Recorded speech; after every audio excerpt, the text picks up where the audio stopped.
hit record. Welcome, Mark, to the Highest Self podcast. It's so great to have you here. Wonderful to be with you. Thanks for having me. The first question I'd love to ask you is what makes you your highest self? Well, I think that, when I think of high, and when we talk about these things, there are lots of names. And I think as fullest whole versus partial self versus high, low. And I know that's not what you mean when you say higher self.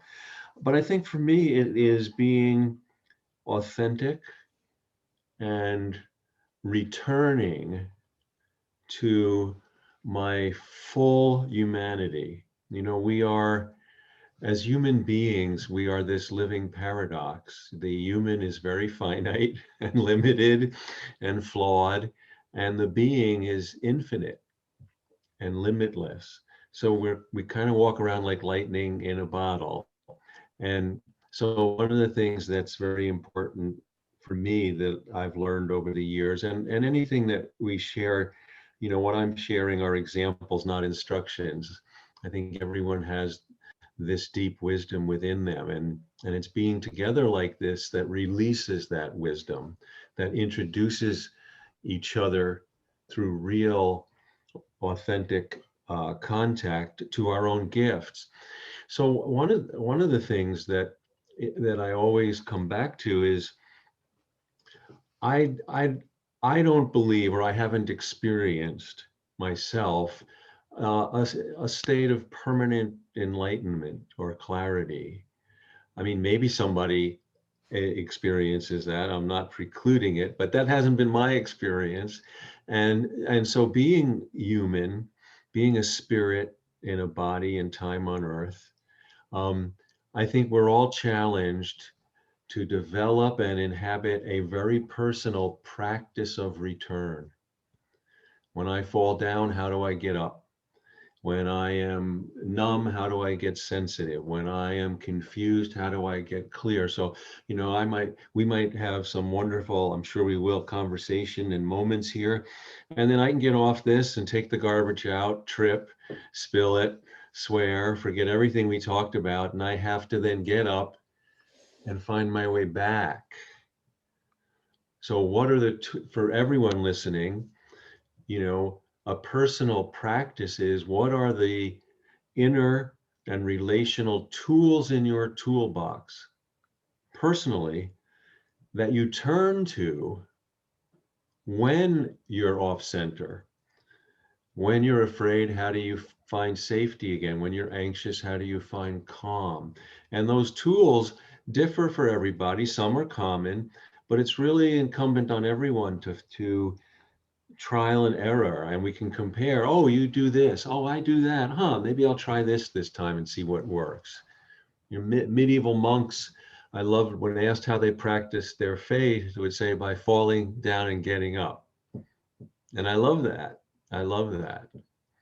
I love that so much. And, we have these more minor hiccups throughout our day, like falling down and the trash spilling out. And then we have these larger ones that it almost feels like if we don't address this deeper thing, this will be an ongoing question that our minds will continue to come back to. And I know for a lot of listeners, it's the sense of purpose of what is my purpose? Do I have a purpose?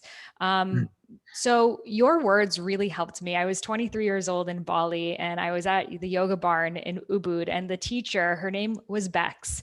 And at the end of the yoga classes, she would read your words from, I believe it was from Oh, Book of Awakening, but also from others. And I have the exact journal that I originally oh, wrote it in almost 8 years oh, ago. And at this point in my life, I was very confused if I had a purpose because my family, my mother was a refugee, my dad was an immigrant. So it was very about survival and like doing the thing that would keep you safe. But here I was desiring more. So one of the words that you said that I wrote was, no one can live your life but you. All we can do is compare notes. Can you share a little bit more about this? yeah. So I think that, it's what I was, and thank you. That's wonderful to hear how that, how that all happened. That every person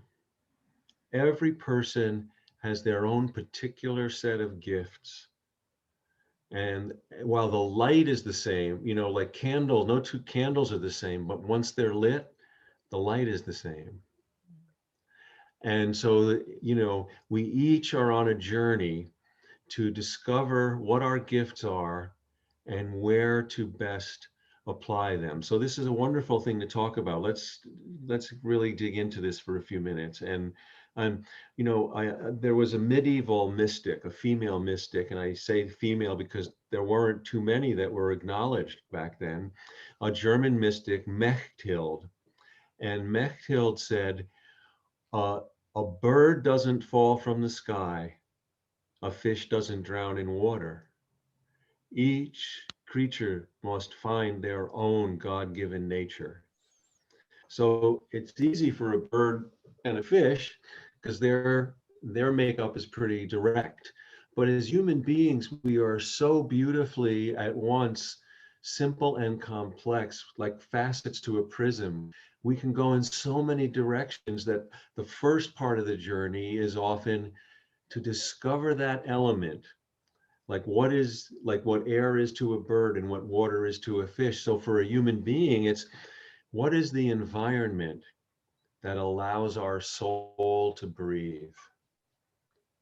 What is that environment that allows our soul to breathe? And once we do that, once we kind of find the greenhouse for our soul, then we start to grow.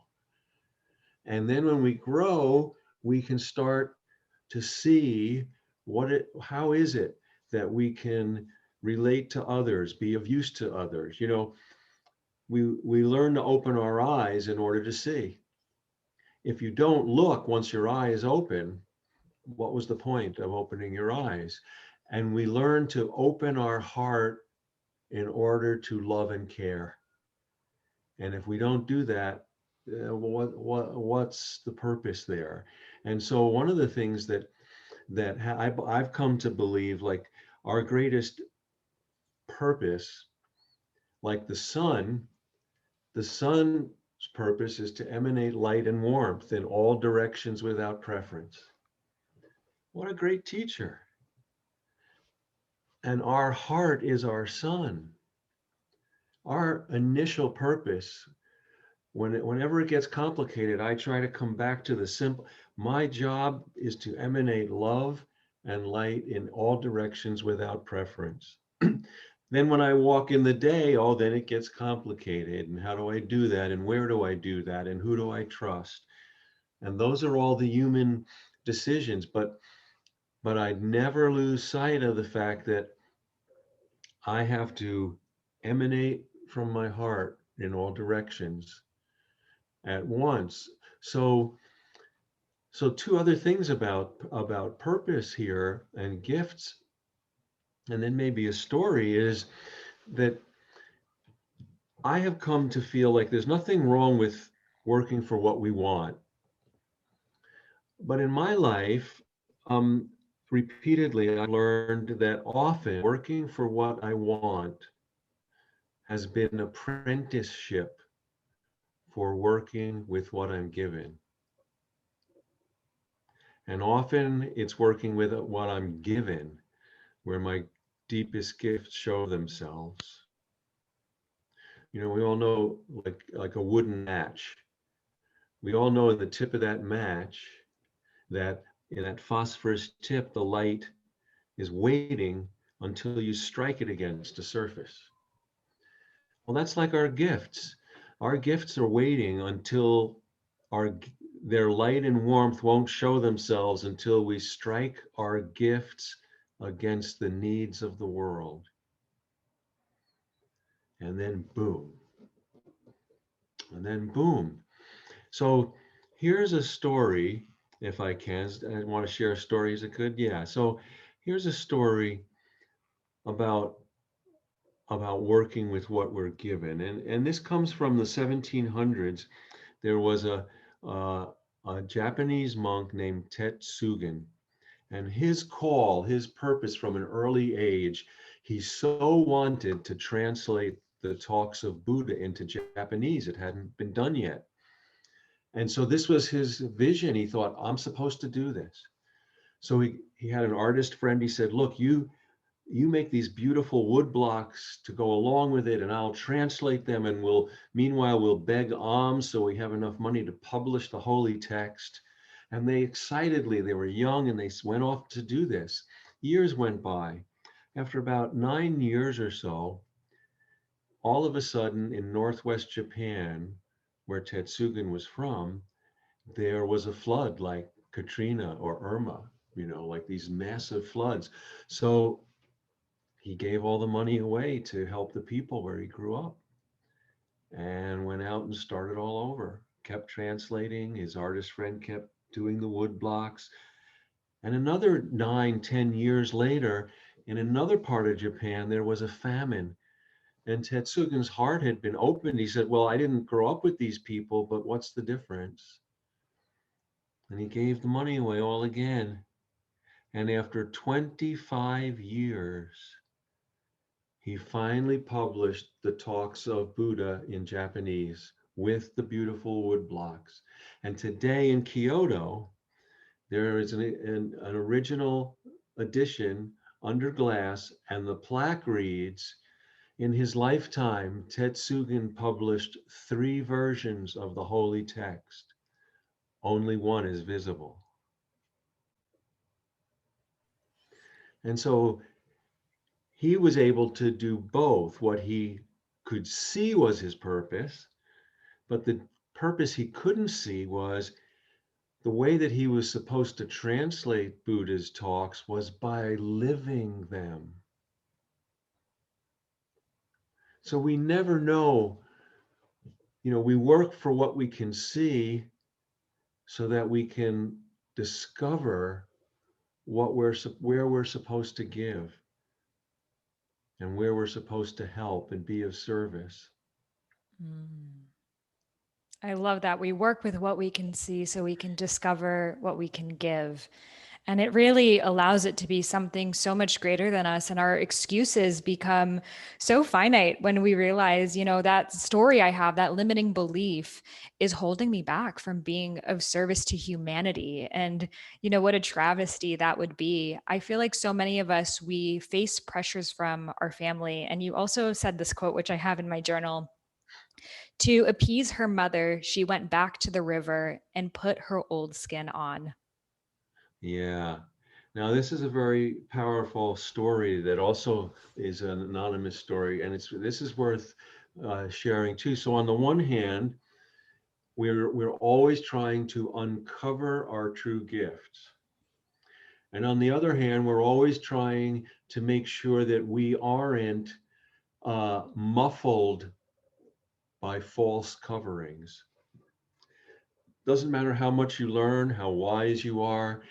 We all every day want to uncover and be true and make sure that we're not covered by false things, by noise, by the noise of the mind, by struggles, by wounds, by memories. So this is a story that comes from the New Hebrides. And this was an indigenous story. Early on in the history of the world, in indigenous cultures, it was believed mythically that human beings were immortal, and the way that they could stay immortal was the same way that snakes and crabs shed their skin, that human beings could do this. So this story that quote comes from is the story of how human beings lost the ability to be immortal. So Alta Marama was the chiefess of this tribe, and her name means changed skin of the world. And one day she noticed in a reflection that, oh, she was getting old again. And she said, oh, it's time to go to the river and change my skin, as she had done many times, to stay immortal, and she would look young again, even though her soul was continuing to age and grow wise. So she went to the river, she took off her old skin, and as she started to go back to the village to where her children and her husband and her family were, just as she's leaving the river, she noticed that the old skin caught on a piece of driftwood by the shore, and she didn't think anything of it. So she came back, she's approaching the village, and there's her teenage daughter sees her coming, and she waves and says, "Oh, hi." And her daughter doesn't recognize her because she's young. She's as young, looks like her. And her daughter gets anxious and says, "Well, who are you?" She says, "Oh, no, it's me, your mother. I changed my skin, and you'll see in time I'll take you to the river and I will show you how." She says, "Get away from me. You're not my mother. I want my mother." And she says, "No, but you don't understand. Listen, listen." She gets very angry. She's almost revolted. She says, "No, leave me alone.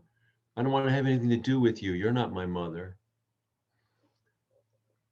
And Ultima Rama, to appease the anxiety and anger of her daughter, goes back to the river and puts her old skin on. And from that day forward, human beings lost the ability to be immortal. Now, who who among us hasn't done this? We all do this. We all do this. This is one of the ways that we get covered, that we have to uncover, that out of heartache or wanting to please or, meaning to do well, we put on an old way of seeing, feeling, being, thinking to appease the conflict, the anger, the agitation, or fear of a loved one, robbing them of their own growth. So this doesn't mean that we truly live forever, but what it does mean is that I think when we put on an old, dead way of being, seeing, feeling, thinking, we lose our access to what is eternal. That's that's the danger. That's the danger. And so the challenge, one of the ways that we need to find courage is to let that loved one deal with their anxiety. And it's one thing to if you're going to the dentist and you're afraid and you're anxious, well then I try to soothe you. But if you're anxious because of your lack of understanding your position in the universe, then I have to support you to withstand that until you can find your center. This And is yeah, and yeah, yeah. I think often people become anxious about who we're becoming. We are changing into someone that they don't recognize or they don't want us to become. And then it's this feeling of, am I meant to be of service right here to this person, to my family, or to this greater calling in my soul that I also don't know where it's taking me? Well, and I think that this gets us to the nature of healthy relationship, whether it be partner, friends, family, and that is the fact that nothing in life stands still. We all grow. And so healthy relationship is to allow each other to grow and to keep checking in and saying, like my wife Susan, who's a potter, and she's in her studio out behind our house right now, and she and I have been together, I think 27 years, 28 years. I know her so well I could finish her sentences, but I don't. Not just because she would be upset, but because what we're talking about is my challenge to be a healthy partner is to say, I know you that well, but who are you today? Who are you today? To give her the freedom. Maybe you've changed your mind. Maybe you've grown. Maybe you see things differently. And to give that loved one the opportunity to be like Adam and Eve all over again. Yeah, this is how I felt. This is my beliefs. And then you know what? Something happened. And today it's all new. It's all different. Oh, tell me. Not, well, what happened to you? I don't recognize, like Ultima Rama's daughter. I don't recognize you. Go away. And this brings us to, you know, um, and I think that this is something that's very prevalent. It has been throughout history, but it's very prevalent in our age right now and how it's showing itself. And I came to this through the book that I did on community, More Together Than Alone. That so much, and all the traditions speak of it, goes back to the choice between fear and love, which every day we get a chance to make that choice again. And so, looking at all the discord today, um, I tried to understand the history. Where does that come from? And in truth, every generation has its version of it. And it's our turn to be as loving as possible this time. But if we go all the way back, I tried to imagine, so let's go all the way back to prehistoric times. Imagine the first two people who discovered they weren't alone. So one person is kind of walking around and they look in the mouth of a cave and there's another person. They go, "Whoa, who are you?" And let's imagine the one in the cave points at his other and says, "You're different, go away." And I think that was the beginning of the go away tribe. And depending on how much fear takes over in our being, clouds our soul and heart and that sun, then there are times in history where, people who are part of the go away tribe say, "Oh, I don't trust you're going to go away. I'm going to put you where I can watch you. I'm going to put you in a refugee camp, in a ghetto, in a reservation, in a detention center."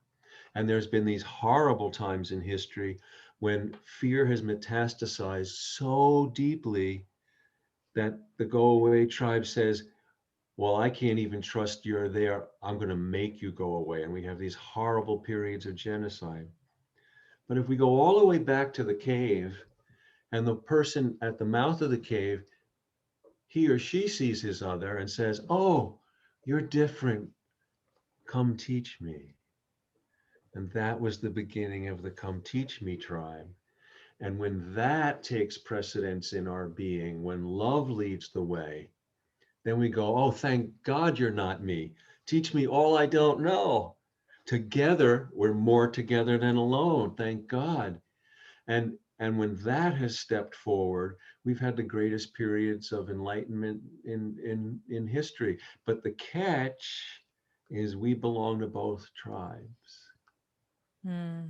And I will tell you from the bottom of my heart, I am committed to the Come Teach Me tribe. But again, we could get off our talk here and something might frighten me. And all of a sudden I'll switch tribes. And then I need you to remind me, no, no, no, no, no. It's okay. You got frightened. You don't have to make it a way of life. Come back, come back. And right now in our world, we have a big struggle between these two tribes. And then I'll pause. But one more thought here that's so important is, in a physical body, we are considered healthy as long as we have one more healthy cell than toxic. I want a lot more, but as long as I got one, I'm leaning in the right direction. Humanity is like a global body, and every soul is a cell in that body. And when you do the work with your podcast and we have conversations like this, we're all trying to add to the healthy souls in humanity so that humanity can stay healthy. Hmm. Absolutely. And it's so, so needed right now. And it's often a call to further love when we see how much fear and how strong that go away tribe is. Not strong in numbers, but in the terms of the violence and harm that just one person of that tribe can create and the ripple effects it has on so many people no longer feeling safe. So it's up to us to be even louder with our love. And you had this other quote When we put on a dead way of thinking, we lose access to what is internal. We can turn it around by opening our heart. Yeah, we are always, I think all of us, in the practice of opening our heart. And life, things happen, and there's a natural rhythm of opening and closing. As we're talking, our eyes are opening and closing, our lungs are opening and closing. I'm talking with my hands, they're opening and closing. So it's not that we will never be closed, but that our commitment to always open one more time than we close. And so that we're going back to our toolbox of return, our commitment to always, uh, the times we need to open are when we're closed. And when we open our heart, that's when we can recognize that we are each other, Mm. that we are each other. So, one of the things that's very difficult, and uh, through this whole last year everywhere on earth, is our rhythms of fear and pain and agitation are so greater because of the pandemic. And so our need to be gentle and patient, and I want to share, this is an old Hindu teaching story about pain and fear, how to meet pain and fear. And this story, um, there's a master and apprentice. There's always a master and apprentice. And the truth is that the master finds the apprentice very annoying because he's constantly complaining about life, about everything. Nothing's ever right. So the master says to the apprentice, I want you to get a handful of salt, put it in a glass of water, and bring it to me quietly. So the apprentice does, and the master says, drink. And so he sips from the glass and he spits it out. Master says, what's the matter? He said, it's bitter. Master says, I want you to get the same exact amount of salt and follow me quietly. So he gets the same amount of salt and he follows the master, who leads him to a lake. And he says, oh, put the salt in the lake. He does. And the master says, drink. So he kneels down, he drinks, dribbling down his chin. Master says, well, and he says, oh, it's fresh. And the master points at him and says, stop being a glass, become a lake. Stop being a glass, become a lake. This is a anonymous teaching story from India. I remember sharing this I was teaching at a medical school, and there was a resident, a woman who was uh, from India. And I remember I told this, and she said, my grandmother told me that story when I was a little girl. Mm. Just warmed my heart. But the great wisdom in this story that's been passed down for generations and very helpful now is, you might hear this and say, well, okay, I'm never going to be a glass. Well, yes, we will, because we're human. So the key is, when we're faced with pain or fear, everybody gets their handful of salt. Some of us get it all at once, some of us get it a grain at a time. Nobody gets through this life without getting your handful of salt. So when faced with pain or fear, the only thing we can do is enlarge our sense of things. Stop being a glass, become a lake. How do we do that? That's the toolbox. Maybe it's I call you up and we talk. Maybe I listen to music that opens my heart. Maybe I draw. Maybe I journal. Maybe I garden. Maybe I go out and do something for someone I love or for a stranger. But I start to learn what are the givings that enlarge my sense of thing, because it's not by accident that kindness and kinship have the same root word. Mm. So one of the rewards when we are kind, our relationship deepens, but I get access to oneness and to the universe for being kind. So how do we will never eliminate pain and fear, but we can right size it when we make our not make ourselves bigger, but enlarge our sense of things. So when I, from my writing, many years ago, over 30 years ago now, but I almost died from a rare form of lymphoma. And I experienced, oh my God, I was terrified at everything. I had never been through anything really serious. So I was afraid of everything. And that one of the great learnings was that, I had to be true to my experience, but also realize that life was still going on around me, you know. And when I could do that, that enlarged my sense of things, and it kind of calmed. It didn't eliminate my fear, but it calmed me down. I had a moment where I really learned this when I had a terrible first chemo treatment, and um, and I was outside of New York City, uh, getting very sick, Holiday Inn with loved ones, um, not sure when to go to the emergency room, and 2 weeks earlier I had had a rib removed from my back through surgery. So I was terrified. I didn't know what was going to happen next. I was in pain. And finally, it was getting toward like dawn was coming. It was early, 4 or 5 in the morning.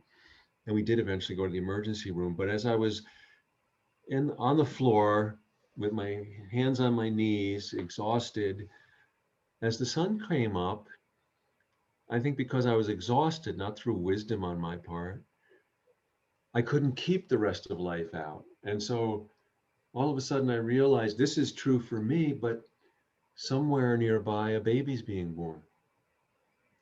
Somewhere nearby a couple are making love for the first time. Somewhere an estranged parent and child are sitting down and talking for the first time in years. And so it doesn't, a lot of times we play seesaw with that. Like, oh, well, if that's happening, then what I'm going through is insignificant. Or more often, we tend to make what we're going through the whole world. And what I learned is to be broken is no reason to see all things as broken. That in fact, when I'm afraid, I need the company of those who know what it means to be afraid, but I need everything safe to heal.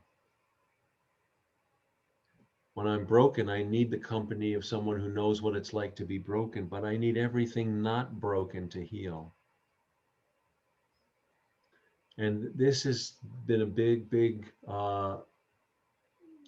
teacher for me. I love that so much. And I heard someone once say, it's not that the situation is stressful, it's that you are stressful. And, sometimes I catch myself, if I am in a stressful mood, everything is stressful and overwhelming. And I am a very, very small cup in that moment. And then in other times that you zoom out and you become that lake, those very same situations, they don't stifle you. I think what we often struggle with is to know, when am I supposed to feel my feelings and be with the experience and let myself go into the tears and the fear and not bypass this moment I'm in, versus when that's enough. And when do we find our way to that other side? Yeah, and I think this is a very human, ongoing practice. I believe in the life of feelings. Feelings is the spirit, how we become intimate with spirit and life here on earth. And we're taught a lot of the time to be afraid of feelings. And I think in doing that, we don't stay with feelings enough so that they can be teachers.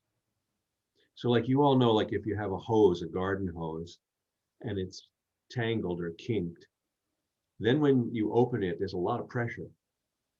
But if it's, if it's all not kinked and it's untangled, and then you open it, it flows. And that's a lot like the life of feeling. If I'm all tangled and I run away from feeling, well, then when I first feel, there's going to be a lot of pressure, like in that hose. And what we tend to do is go, oh boy, if it's going to be like that all the time, forget it. When we need to allow that pressure to release until we find what's the natural flow. Oh, this isn't so bad. And in fact, this is not only not so bad, this is helpful. And this is helpful. So I think, one of the things, Rilke, who was the great German poet, Rainer Maria Rilke, and he had an insight where he said, let everything happen, beauty and terror. No one feeling is final. Keep going. No, because we're so sensitive, we can in a moment become the feeling that's moving through us, but we're not. And our challenge is not to drown in our feelings, to let our feelings live in us and not we in our feelings. So, and let's go back to fear. Fear, we can't get rid of fear. The legitimate uh, purpose of fear is to alert us to legitimate danger. I touched the stove and I burned myself. So, but what do we do? What we tend to do then is I go, oh, well, I know if I get close to that stove, I start to feel afraid again. And then I say to myself, well, to be sure, I'm going to add an extra foot. And if I come within that, I'll start to feel afraid. That's not real. That's inaccurate. And now we treat that ring of fear as if it's legitimate when it's only a few inches from the stove that I need to be concerned about. And we do this with love. We do this with relationships. And we're always challenged. So to use the stove analogy again, so I can burn myself on the stove and I can better learn how to use the stove, or I can make this stoves are bad. You don't want to mess with stoves. And if I never deal with it, then I have children. And now I'm telling children, stoves are evil. You'll see, you'll learn. Now just replace that with love, relationships. I get burned by love. I can better learn. It's not love that's the problem. It's my humanness and the patterns of relationship that we need to learn better. But I can tell myself, well, no, you can't trust love. You'll learn, watch. It'll happen to you. And now we're in the go away tribe versus, oh, come teach me. I got burned, but it's not a condition of all love. How do I learn from this experience? So beautifully said. And I think it also relates to many people who've maybe tried to live their purpose and they tried one attempt and maybe a second attempt and it didn't work out. So don't follow your purpose. It's a bunch of hocus pocus. It's never really going to happen. And it becomes this fear of failure. And then we have the proof and evidence of all of the people around us who are also living lives that they're not fully satisfied with. But we think, life's tough. Get a helmet. That's just what it should be like. Well, And I and I should get think used that to it. the true uh, purpose, I believe, that the soul has on earth is for us to be as alive as possible. And I don't think that the soul or spirit cares how we do that. In the same way that you put wood on a fire, the fire doesn't care whether you put pine or oak or elm on it. It'll take any wood you put on it. And I believe that the soul, like the wood for the soul, is care. The soul, if we put care onto the fire of the soul will shine bright. And it doesn't matter what you care for, as long as you care. And therefore, I say um, often that our soul's awakening is our career. Where that happens is our occupation. Mm. That can change. I mean, I've been blessed to be, a writer and a teacher my whole adult conscious life. And what I explore changes. And I have a dear friend who helped me. He was in that Holiday Inn with me 30 some more years ago. Um, and he has always been, while he's done different things to pay the rent and make a living, I can remember, when we were in our late 20s, he had uh, this urge to create an art gallery. He wasn't an artist himself, but he wanted to create, and he created an art gallery. We lived in Albany, New York at the time. And for 10 years, he devoted it to, it was amazing. And then it was successful. It wasn't that it wasn't successful, but what was feeding his heart changed. And he said, well, I'm going to sell the art gallery because I need to follow something else. And all the while he was doing something else, always doing something else to pay bills. And then he got into sumi painting, Japanese sumi painting. And then years later, he decided that he apprenticed at being a foreign car mechanic. And I've always admired my dear friend Paul because he followed whatever illuminated his heart. And then that would unfold. And sometimes I think this is one of the things that in our modern age is sometimes what we need to do to survive, to pay the rent, and what we need to do to thrive, to ignite our soul, sometimes they're the same thing. I'm blessed at this time of my life, it's the same thing. And at other times, it's not. And that doesn't mean we're a failure. These are the rhythms of life because we all have to survive and thrive. Everyone. And we have to find for now, excuse me, let me get a sip here, little frog. And we all have to discover what combination lets our soul awake and keeps our feet on the ground. Everyone who's ever lived has to do this.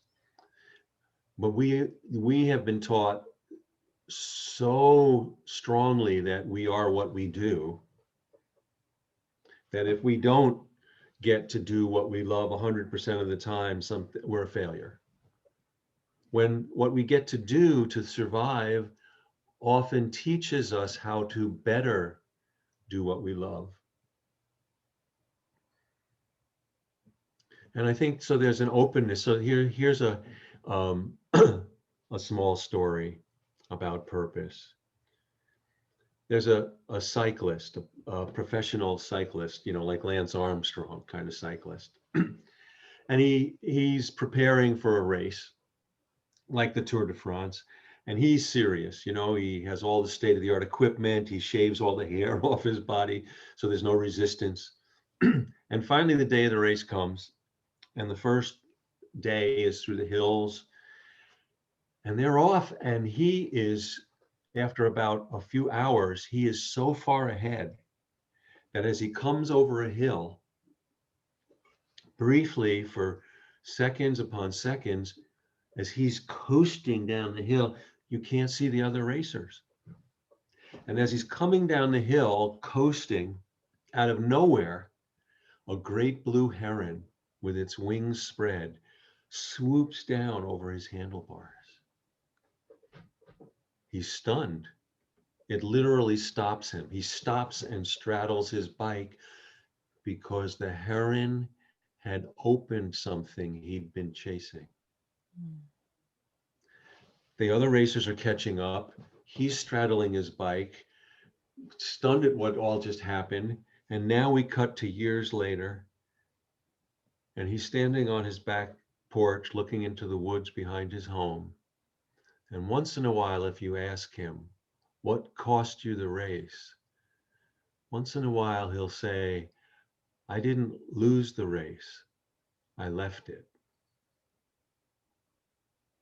Now, we could say, someone could say, well, that's all very poetic and nice, but he did lose the race. He came in, he didn't come in first. And now I hold the teaching of that story differently. I think he trained to meet the heron. But if you told him he was training to meet the heron, he never would have trained. He would have said, that's crazy. The heron changed his life.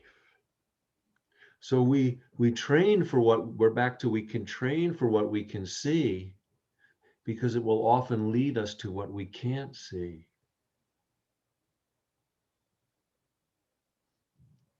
Those very things that we are seeking, I believe, are fueled from this deeper desire that, exactly as you said, we're not even aware of. And sometimes as humans, we can be so goal focused of, I just need to, write this book or get this job or whatever the thing is, but the deeper reasoning behind it was so much different than our conscious mind could have ever comprehended. So how do you advise people who maybe do have this desire right now to live a life of purpose, but they're not really sure what that passion is for them? They don't know where to direct their energy. They're not even on a specific race. So they sort of feel like, should I wait until something, a heron hits me and then follow that Uh, direction? Or should I well, start going different directions? well, my feeling is to start very specific and right where you are.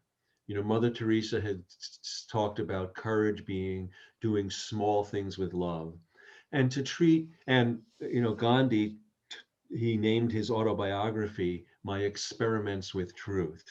And so I think each of us, I would encourage each of those people who are with us or listening, is to use your own life as the teaching tool, as the case study. I would invite you to start a journal so that you can track what you're learning.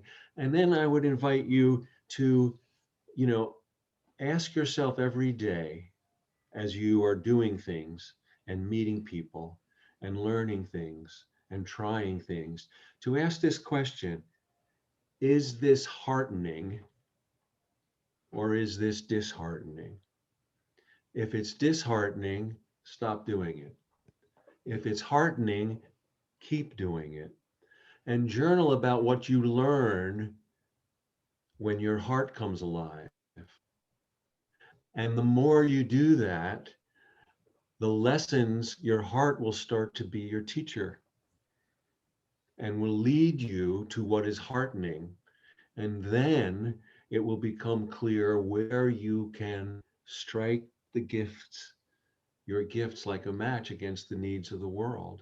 There's an old story, but I'll modernize it here, a parable about a young person who wants to, with good heart, wants to be a philanthropist, but they don't have any money, so they want to work for a foundation so they can help people. And so they do all this stuff, and they get the resume, and they get an interview. And on the way to the first interview, um, as he's going there, he or she, this old woman falls in front of him uh, with her groceries, fall all over the parking lot, and she scraped up her knee. He, of course, helps her, and she's, not seriously hurt, but she's, scraped up and bleeding. And so he takes her to urgent care. He misses his interview. So he reschedules the interview, and the next time the interview, he's on the way. And all of a sudden, before he goes into the building, this young, like 6, 7-year-old girl is chasing a loose dog. The dog's running out in traffic. The girl's starting to run out of traffic. He stops, he goes to help, and he misses the second interview.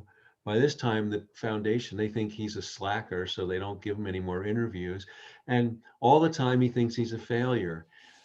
And all of his dreams of being a philanthropist are interrupted by all the opportunities for him to do good deeds. He's already a philanthropist. So when we can follow what is heartening, what our dreams and what we want often take shapes we didn't imagine. They show up in ways to be open that they don't just show up in the way we first looked for them. Because the truth is, and I've felt this in my life, that often our dreams don't come true. They change, or they unfold differently. But when we give our all to what our dreams are, sometimes we come true, and that's more important. That story hits so close to home because I literally went to school in DC to study international human rights law, Oh, always wanting to be the person who saves the world and the philanthropist. And then I suffered from really bad health issues, which caused me to have to redirect of how can I heal the world when I first need to heal myself, and then brought me on this journey. So I really resonate with that. And I know so many of us, we want to be of service, and there's so many calls for being of service to humanity. And it's that constant dance of being of service where you are right now, and also not forgetting all of the people who we aren't seeing who could also use our help. And even just your story, it reminded me of that essence that I had going to college to save the world, and to also not lose touch with that side of it either, of yeah. having both parts of you be alive, the micro and the macro. Yeah, and I think that, you know, we we we cast ahead of us our dreams and plans, and at least I have found that's only helpful so that as I start to live them, I'm open to how life will then teach me what's next. Too often we're taught, which is really kind of an infantile definition, but if I get what I want, that's success. And if I don't, that's failure. And if I follow what's touching me and what I want, it will lead me, like the cyclist to the heron, it'll lead me to discover things I couldn't have imagined.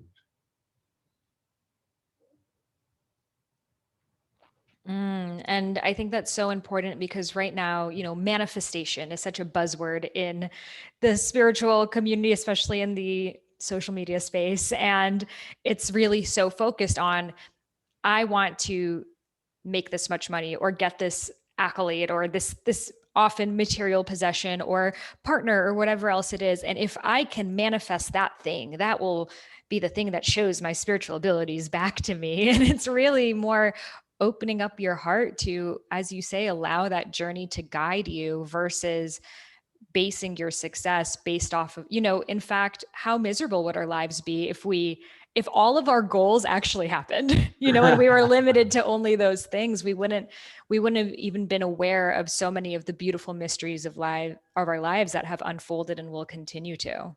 Well, and as frustrating as it is, what's in the way is the way. Mm-hmm. That's how, that's how we grow. That's how we are taught, and how life teaches us. Do you think that we could ever live a life that's fully easy? No, no, no, struggle. And this is why we have to love the engagement of life, because struggle is always a part of it. Struggle isn't a bad thing. I think effort is a wonderful thing. I believe in effort and grace, but you know, I always put in effort because I never know when grace will show up. And sometimes I think that effort is grace in slow motion. Mm. That it does take time. I've worked years on books, and only to be surprised at at how things unfolded, that if I hadn't been patient, I never would have discovered. Never, Mm. never. So beautifully said. And I think it's such a great reminder for us in, this digital space where things are so fast. And if you're not, putting out content all the time and growing and escalating, then you're falling behind, and to allow ourselves to be patient with the process. Well, I think yes, I really want to offer this to all young people, which is always, it's always a challenge, is that especially in our age, that things are instantaneous with all this media and everything, and things are recordable and replayable, and one of the age-old truths, that's like a law of spirit, like a law of physics, like gravity, is that things that matter still take time. Things that matter take time, and that if we rush prematurely, we will miss the teaching. So I wouldn't want to give up all these tools, but the tools are not a worldview, they're just tools. Mm. Such The a speed, beautiful reminder. yeah, Yes, the speed with which things happen is not a way of life, it's just a tool. absolutely. And to Yeah, so many of the greatest, like the Charles Darwin's theory took him 30 years to write, Oh, In yes. today's time, we would be like, 30 years, you're a failure. You haven't posted on Instagram in 4 days, and we wouldn't have allowed such the greatest insights to occur. So if anyone's listening to this and is putting a lot of pressure on themselves of, why don't I know my purpose yet? Why is everyone else thriving and I'm behind? And maybe this lifetime just isn't it for me, to be Well, patient with that. and the other thing that I would share is that, which is so humbling and amazing about all creativity, I feel, is that when we devote ourselves to any engagement, regardless of what we create, we are being created by that engagement. Our life is the work of art that life itself is shaping. And we don't get shaped until we show up. One of John Ruskin, who was in the 1700s, he was a English critic and a watercolor painter. And he said this beautiful thing. He said, the toil of a person's toil, the reward is not what they get for it, but what they become by it. Mhm. So patience in the process of creativity, not I'm going to sit here and keep, scrolling on social media and hoping something's just going to hit me, though that may happen. Some people have those like complete redirects, but to be patient in the process of writing, of dancing, of painting, of contemplating. And this goes back to paying attention to what is heartening for you, because then when you start to become more intimate with your own nature and you know what brings you alive, not only will that lead you to your purpose, but it will also help you in those moments when we started with in the toolbox, when you're thrown off and you're hurt and you're afraid and you're anxious. Well, then you can turn to what is heartening, to enlarge your sense of things, to right size the pain and fear and agitation that no one can avoid. Hmm. Such a beautiful reminder. Well, thank you so much for all of your wisdom and your eloquent words, and for being a living reflection of living your Dharma. Can you share with listeners how they can get your books and as well as your upcoming webinar? Yeah, sure. Thank you. Well, it's a joy to be in this conversation together. So, my website is marknepo.com, but my books are there and they're on Amazon. They're everywhere. So, welcome folks to check that out. And now, I've been doing this during the pandemic. I'm offering webinars, and the next one is in June, and it's three Sundays in a row, a three-part webinar, June 13, 20, and 27. And this one will be focused on the life of expression, finding your voice. And we'll explore a lot of things more deeply, like some of the things we've been talking about here. And folks can find out about that and register at live.marknepo.com. Beautiful. I will have that link in the show notes. Well, thank you again so much for your wisdom. We're so grateful for you. Oh, well, thank you. A joy to be with you. Thank you.